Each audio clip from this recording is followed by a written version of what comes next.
कहानी की शुरुआत एक बड़े शहर से शुरू होती है और हमारी आज की कहानी एक बूढ़े आदमी पर आधारित है। इस बूढ़े आदमी का नाम गैरी था। गैरी वैसे तो एक आम सा फोटोग्राफर था, लेकिन उसमें ठरक कूट कूट कर भरी हुई थी। वो अपनी छोटी सी दुकान में बैठकर पूरा दिन लड़कियों की तस्वीरें देखता रहता था। एक दिन एक लड़की उसके पास आकर कहती है, मैं एक पासपोर्ट साइज फोटो कोट में खिंचवाना चाहती हूँ। ये सुनकर गैरी उसे चेंजिंग रूम से कोट निकाल कर देता है और फिर खुद बाहर चला जाता है। उसके जाने के बाद जैसे ही लड़की कपड़े बदलने लगती है तो गैरी उसे पर्दे में से देखने लग जाता है। जल्द ही लड़की को गैरी की हरकत का पता चल जाता है, जिसके बाद वो दुकान में बेहद हंगामा करती है। वो गैरी को जी भर गालियाँ देकर वहाँ से चली जाती है। गैरी की दुकान के साथ ही एक सैलून वाले की दुकान थी और ये दुकान ली नाम के आदमी की थी। ली गैरी का हम उम्र और उसका अच्छा दोस्त था। वो उसे समझाता है कि हम बूढ़े हो चुके हैं और हमें लड़कियों के बारे में नहीं सोचना चाहिए, मगर गैरी ना तो खुद को बूढ़ा मानता था और ना ही वो ली की बात से सहमत था। थोड़ी देर बाद रात हो गई थी और इस समय गैरी अपने छोटे से घर में था। हमेशा की तरह वो आज भी अपने फोन में अपनी फेवरेट एक्ट्रेस की मूवी देख रहा था। गंदी फिल्मों की एक्ट्रेस की गर्मा दाएं देखकर गैरी भी गर्म हो गया था। वो अपने हाथ का इस्तेमाल कर जल्द ही अपनी गर्मी निकाल देता है। गैरी की अभी तक शादी नहीं हुई थी, क्योंकि उसके पास एक अच्छा घर नहीं था। शादी न होने के कारण वो पूरा दिन लड़कियों के बारे में ही सोचता रहता था। अगले दिन गैरी की दुकान में एक लड़का आकर अपनी फोटोज खिंचवाता है। इसके बाद वो गैरी की खींची हुई फोटोज देखता है और फिर कुछ सोचकर उससे कहता है, मुझे याद आ गया, तुम तो शहर के सबसे बदनाम फोटोग्राफर हो। तुम्हें तो कई बार लड़कियों ने पीटा है और तुम कई बार जेल जाने से भी बचे हो। गैरी उसकी बातों को अनसुना कर देता है, जिसके बाद लड़का उसे पैसे देकर वहाँ से चला जाता है। उसके जाते ही ली आकर गैरी से कहता है, हमारे शहर में एक नया क्लब खुला है जहाँ कई लड़कियाँ पैसे लेकर कुछ भी कर सकती हैं। हमें एक बार तो वहाँ जाना चाहिए। ली की बात सुनकर गैरी ने हाँ में सिर हिला दिया था। उसी रात को गैरी और ली नए क्लब में आते हैं, जहाँ आकर वो दबाकर दारू पीते हैं और इसी बीच एक बाजारू लड़की आकर ली के पास बैठ जाती है। इस खूबसूरत सी लड़की का नाम सूजी था। सूजी को देखकर गैरी के अंदर आग लग गई थी और सूजी भी लगातार उसे ही देख रही थी। कुछ देर बाद सूजी गैरी के घर में घोड़ी बनी हुई थी। गैरी ने उसे पैसे दे दिए थे, जिस कारण गैरी उस पर चढ़ा हुआ था। गैरी अपनी तरफ से पूरी कोशिश करता है कि वो सूजी को खुश कर सके, मगर गैरी की सारी कोशिशें नाकाम रह जाती हैं और वो जल्द ही ठंडा हो जाता है। इसके बाद वो सूजी से पूछता है कि उसे उसके साथ कैसा लगा। सूजी पहले तो उसका मजाक उड़ाती है और फिर वो कहती है, मैंने एक दवा के बारे में सुना है जो बूढ़ों को जवान बना देती है। वो दवा हमारे शहर में भी मिलती है, कहाँ मिलती है बस ये नहीं पता। सूजी की बात सुनकर गैरी सोच में पड़ गया था, क्योंकि अब उसे हर हाल में दवा चाहिए थी। कुछ दिनों बाद एक बड़ी सी बिल्डिंग में आज एक नई मॉडल का फोटोशूट हो रहा था और गैरी भी यहाँ पहुंचकर उसकी फोटोज लेने लगता है। ये नई मॉडल बेहद खूबसूरत थी और उसकी खूबसूरती देखकर गैरी के मुंह में पानी आने लगा था। इसी बीच मॉडल का मैनेजर सभी को फोटोज लेने से रोकता है, क्योंकि मॉडल को मेकअप की जरूरत पड़ गई थी। उसकी बात मानकर सभी फोटोग्राफर्स रुक गए थे और मेकअप मैन मॉडल का मेकअप करने लग जाता है। गैरी मौका देखकर मॉडल के पास आकर उसका नाम पूछता है। इसी बीच मेकअप मैन और सामान लेने चला जाता है और गैरी मॉडल से बातें करने लग जाता है। बातों बातों में गैरी उसके बदन को छूता है, जिस पर मॉडल कहती है, मेरा रेट बहुत हाई है, मैं सिर्फ अमीर लोगों के साथ जाती हूँ जिनके पास बड़ी बड़ी गाड़ियाँ होती हैं। तुम बूढ़े तो दिख ही रहे हो, साथ ही साथ गरीब भी दिख रहे हो। उसकी बात सुनकर गैरी को बहुत गुस्सा आ गया था और वो गुस्से में आकर उसका गला पकड़ लेता है, मगर तभी मेकअप मैन आकर पहले मॉडल को बचाता है और फिर मैनेजर गैरी की खूब पिटाई करता है। गैरी की जी भर पिटाई करने के बाद उसे वहाँ से निकाल दिया गया था। मार खाने के बाद गैरी का गुस्सा सातवें आसमान पर था। वो मैनेजर को मारना चाहता था, लेकिन वो उसका मुकाबला नहीं कर पाया। गुस्से में आकर गैरी शहर में घूमने लगा था और इसी दौरान उसकी नजर एक दवाखाने पर पड़ती है। इस दवाखाने को देखकर उसे सूजी की बातें याद आ गई थी, जिसके बाद वो दवाखाने में चला जाता है। दवाखाने में एक औरत बैठी थी। गैरी उसके पास जाकर कहता है कि मुझे आदमियों की स्पेशल दवा चाहिए। इस पर औरत कहती है कि मेरे पास ऐसी कोई दवा नहीं। उसकी बात सुनकर गैरी उदास होकर वहाँ से जाने लगा था कि तभी एक औरत अंदर से निकलकर उसे रोकती है। इस औरत का नाम लीजा था और वो गैरी को कोई और आदमी समझकर कहती है, तुम्हारे बॉस का फोन आया था और मैंने दवा तैयार रखी है। इसके बाद वो एक छोटा सा बॉक्स उठाकर गैरी के सामने रखती है। फिर वो गैरी को दवा दिखाकर कहती है, ये दवा तुम्हारे बूढ़े बॉस को जवान बना देगी, क्योंकि मैंने इसे खास जड़ी बूटियों से बनाया है। अपने बॉस को बता देना कि इसका ज्यादा इस्तेमाल खतरनाक है, इससे उसकी मौत भी हो सकती है। गैरी समझ गया था कि लीजा उसे किसी बॉस का आदमी समझ रही है, इसलिए वो चुपचाप उसकी सारी बातें सुन रहा था। कुछ देर बाद दवा लेकर गैरी अपने घर आ गया था। उसके दिमाग में फिर से सूजी की बातें घूमने लगी थी, जिसके बाद वो दवा को पहले पानी में घोलता है और फिर एक ही सांस में पानी पी जाता है। दवा लेते ही गैरी सो गया था। अगले दिन सुबह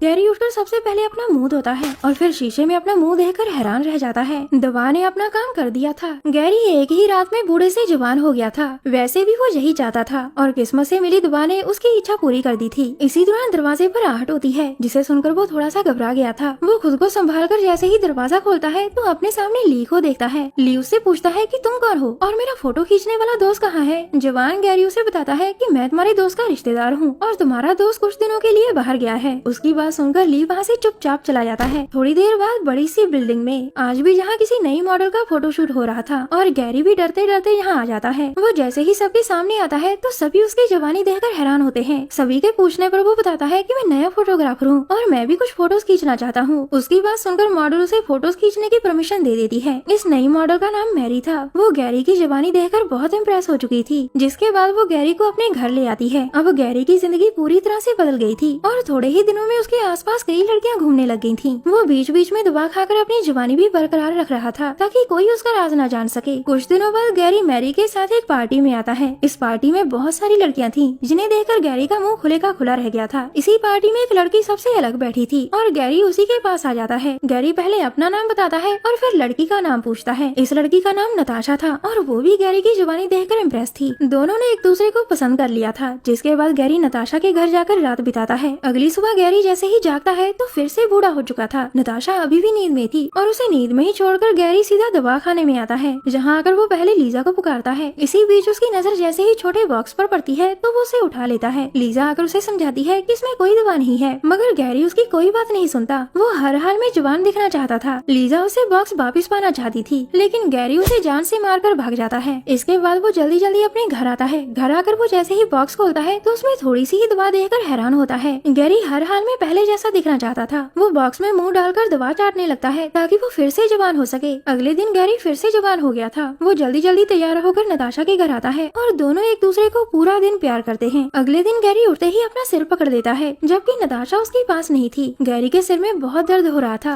वो किसी तरह उठकर नताशा को ढूंढने लगता है और जल्द ही उसे बाथरूम में एक बूढ़ी औरत नजर आती है। गैरी के पूछने पर वो औरत बताती है कि मैं ही नताशा हूँ। ये सुनकर गैरी हैरान हो गया था। अब नताशा उसे बताती है कि मैं एक दवाखाने की दवा लेकर जवान हुई थी, मगर कल किसी ने दवाई बनाने वाली को मार दिया, जिस कारण आज वो दवा मेरे पास नहीं। नताशा की बात सुनकर गैरी फिर से हैरान होता है, क्योंकि उसी ने दवा बनाने वाली लीजा को मारा था। देखते ही देखते वो भी बूढ़े आदमी में बदल जाता है और इस बार हैरान होने की बारी नताशा की थी। कहानी के आखिर में ये दोनों तड़प तड़प कर मर जाते हैं, क्योंकि दोनों ने ही कई बार दवा का इस्तेमाल किया था और लीजा के मुताबिक ये चीज खतरनाक थी। हमारी वीडियो देखने के लिए धन्यवाद।